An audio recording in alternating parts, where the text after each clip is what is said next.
Hi there, it's Mrs. Morlan. Thank you so much for joining me for another Read Aloud story. I have a very special one planned for you today. It's called Peach and Blue. It's the story of true friendship, and it's lovely, and I hope you stick around till the end. Okay, so let's get started.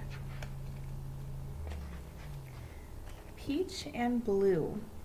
This story is always very special to me because this is my 16th year as a teacher, and I actually read this story to my very first class of students.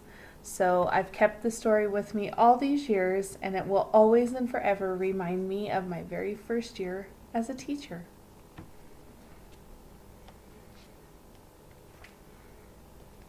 I'm gonna try to move out of the way so you guys have more time with the picture, okay? One still summer afternoon, a large blue-bellied toad wandered away from his pond at the bottom of a small hill. He jumped through the grass, leaping high over the snake holes, and climbed up and up and up to the hilltop. There he rested in the shade of a tree and looked out over the pond below.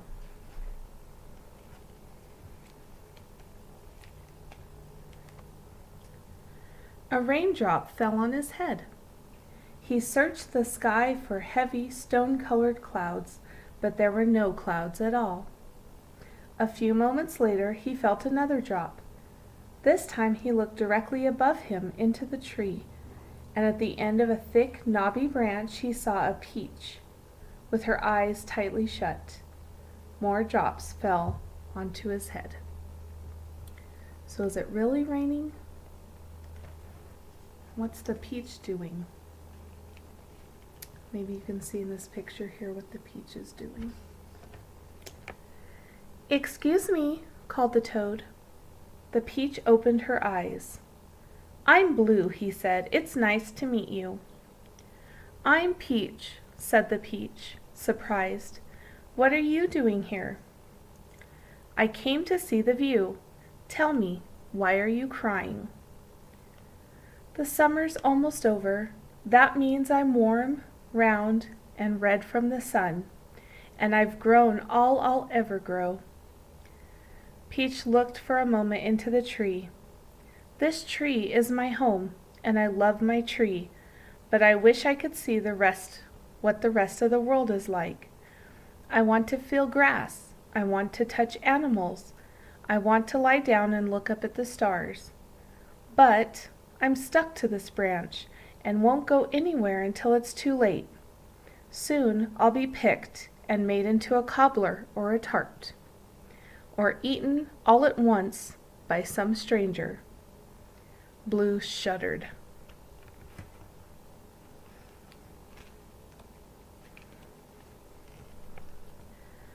"I wish I could walk," said Peach. "Then I'd walk right down this tree and into the fields. Is it nice by your pond?" "It's all right," said Blue. He told her about the moss and the ducks and the mosquitoes. He spoke of the leaves and the trees and the stone bench on one side. He described his brothers and sisters, all 13 brothers and 15 sisters.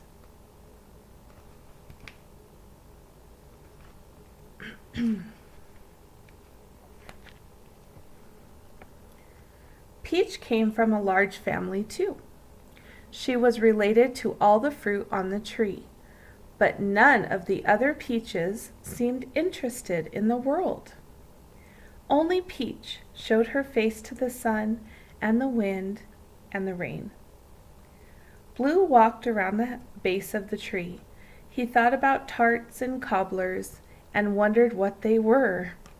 He thought about Peach being on the ground. "I'm not scared to fall," she said. A quick breeze suddenly caught Peach's branch. Blue watched her sway with the wind. She swung out high, came down low, swung back out high, and almost tipped off her branch. "Stay there," said Blue. "I have an idea." And he disappeared down the hill. think he just made a friend. Maybe he's going to help her. Looks like he is. The next afternoon, Blue returned with his brothers and sisters. One by one, they jumped onto each other's backs, forming a tower. Blue sprang up last and landed directly beneath Peach. Then he stretched his arms around her, clasped her tightly, and pulled with all his might. Snap! Peach flew from the tree. "Peach!" yelled Blue. "Wait!" "I can't!" screamed Peach as she rolled down the hill. She doesn't have arms to stop herself, does she? She's just going to keep rolling and rolling. Blue and his brothers and sisters leaped after her. The hill leveled out near the bottom, though, and Peach slowed to a stop on her own, right at the edge of the pond. "Are you okay?" yelled Blue from high up on the hill. "Fine," called Peach. "Don't move," warned Blue. "I won't," said Peach. When they reached the pond, Blue's brothers scurried behind a stump and returned carrying a small bowl made of twigs and mud with lily leaves on the bottom. Carefully they lifted Peach and set her inside. So you can see that she was kind of wobbly, and so they made her like a nest so that she can sit in the nest and be protected. That's lovely of them. Oh, I just love this picture. "We made this for you," they said. Peach gingerly felt the mud, the lilies, and the twigs. "Thank you," she said. With a helpful shove from his sisters, Blue pushed the bowl off the sticky, muddy bank and onto the grass. There it glided easily. "I will be your legs," said Blue behind Peach. "We'll walk wherever you want to go." Peach opened her eyes wide. "Oh my!" she exclaimed. "It's a harvest of colors." Blue looked at the damp old earth. "What do you see?" I mean, for him, it's pretty normal to be walking around on the grass, but to her, it's very special. Peach began, "The green of the moss, of the reeds of the grass, the red of my skin, of the ladybug's back, the blue of your belly, of afternoon sky, the brown of the bank, of the elder duck's eye, the white of the swans, of the kingfisher's eggs, the cream of cocoons, of the whippoorwill's legs, the silver of trout, of the damselfly's wings, the beautiful colors of beautiful things." "You never told me about them," said Peach. "I never saw them before," said Blue. So even though he has seen these things before, he's probably never really looked and taken the time to appreciate all these things that can be found at the pond.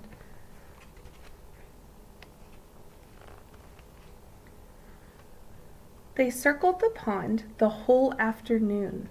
They bumped over branches and slid down mud slips, bobbed in the reed bed, and Peach all the while discovered a pond that Blue had never seen. When the sun began to fall, Blue set Peach gently into the water.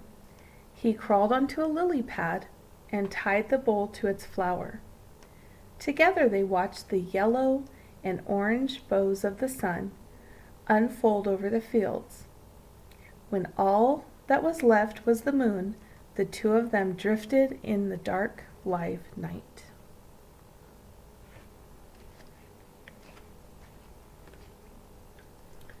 Shadows played off the pond. Crackling noises came from the bush. A bream leaped and splashed, scattered waves and water over Peach and Blue. "Would you like to sit on the bench for a spell?" Blue asked. Peach nodded. Blue called to his friend the kingfisher, which is a bird, and asked her if she could help lift Peach onto the bench. In an instant, Peach was flying through the air. "Thank you," she said when she landed, bounce, bounce, bounce, on the shore, on the stone. The kingfisher gave her a soft old feather to sit on. "The pleasure's mine," said the bird, "but you rest up now. You seem a mite pale to me. Maybe need some supper." The kingfisher looked at Blue, then puffed out her chest and flew away.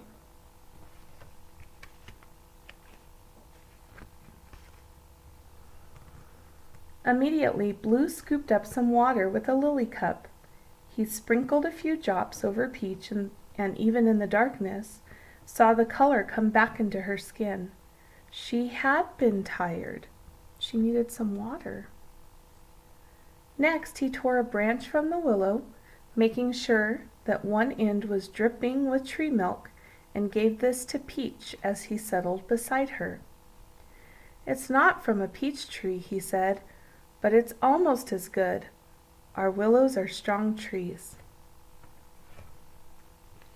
Blue is being a very good friend. And look at this picture of them together. Oh. Peach smiled and sat up straighter. She rocked a bit with the night breeze, and Blue wrapped his arm around her so that she wouldn't slip away. He looked at the great world around them. "You've shown me a very special place," he said. Then he asked softly, "Do you miss your tree?" "Yes," said Peach, "but I'm much happier now." So you can see the peach tree where she came from.